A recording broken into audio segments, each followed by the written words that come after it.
20 failed FTMO challenges, thousands of dollars lost, sleepless nights questioning everything, my strategy, my skills, and my future. I took the FTMO challenge, I traded it for 10-day max, and then I received an email of FTMO which was saying, unfortunately, you didn't meet the objectives of the challenge. I still remember those days where I wouldn't know whether to cry, scream, or just walk away from it all. I just wasn't succeeding in the FTMO industry. I had spent months preparing, learning strategies, watching countless videos, reading books, everything I thought I needed to succeed. And yet, here I was, 20 challenges lost, thousands of dollars down, and no closer to my dream. At this point, it wasn't just about the money, it was personal. Every failure felt like a punch to my gut, a reminder that maybe, just maybe, I wasn't cut out for this. But deep down, I refused to accept that. I couldn't. Something inside me told me that success was still within reach, that if I just could figure out what was holding me back, I could turn it all around. And here is the crazy part. I was right. Fast forward to today, and I am managing 600k in pro firm capital. I have achieved consistent payouts, freedom, and a level of financial security I once thought it was impossible. So what changed? It wasn't my strategy, it was my mindset. And in this video, I'm going to tell you exactly how I went from a serial FTMO failure to a funded trader. I will take you through the emotions, the lessons, the strategies, and the tips that can help you to pass the challenge, secure payouts, and eventually change your life. If you are frustrated, stuck, or just curious about what it really takes to succeed in prop firm trading, trust me, you don't want to miss this. Let's get started. Let's rewind my first FTMO challenge. I went in confident, maybe too confident. I had a solid strategy, or so I thought, a couple of bad trades, and I hit the daily stop loss limit. Challenge failed. The second challenge, same exact result. By the 5th, I started to question myself. By the 10th, I was dealing with the burnout caused by trading. By the 15th, I nearly lost my mind. I had sit at my desk for hours, staring at charts, trying to force the markets to go to my take profit. Spoiler alert,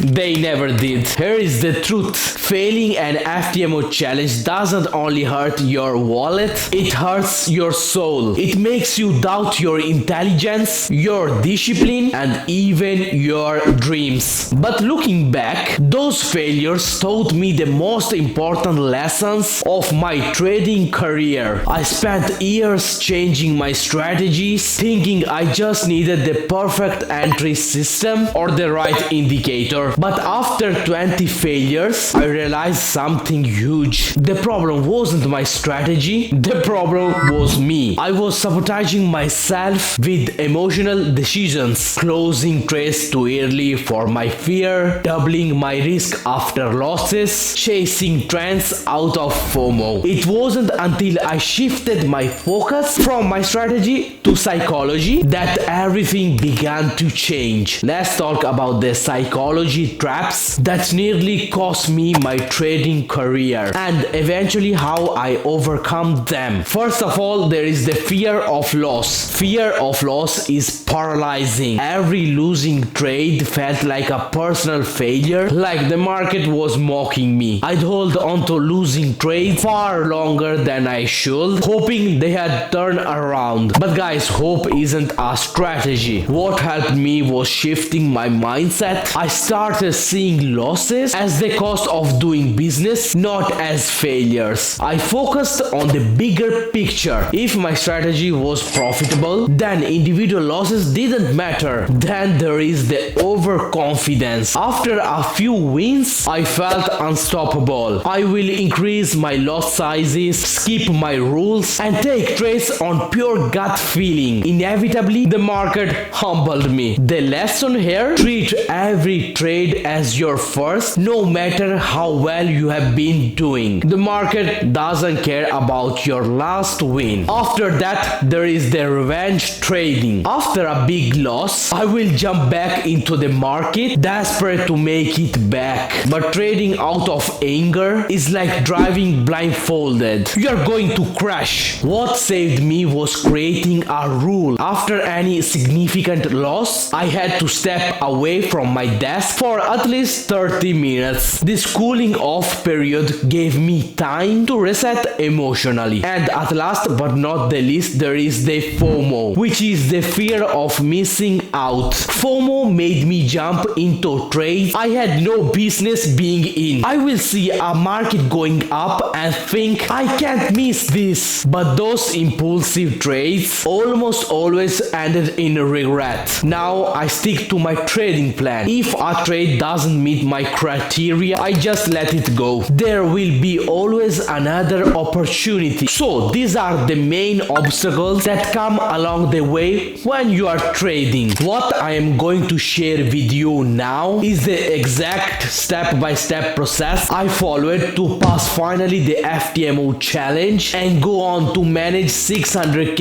in prop firm funding. This process didn't just change my trading, it literally changed my life. My first step was to take a brutally honest look at myself and my trading. I asked myself tough questions. Why was I failing these challenges? Was it my strategy, my psychology, or my discipline? What patterns did I notice in my failures? Here is what I discovered. I was over trading, taking far too many trades in a day. My emotions, fear, greed, frustration dictated my decisions. I didn't have a structured plan. I was improvising most of the time. This self-assessment was painful, but it was necessary. I realized I wasn't treating trading like a business. I was just gambling. So let me give you an actionable tip. Take a day to review your trading history. Look for patterns in your losses. Was your trading affected by emotional events that were happening in your life? Identifying your bad habits is the first step to fixing them. My second step was to simplifying everything. I had been using too many indicators, trying to predict the market instead of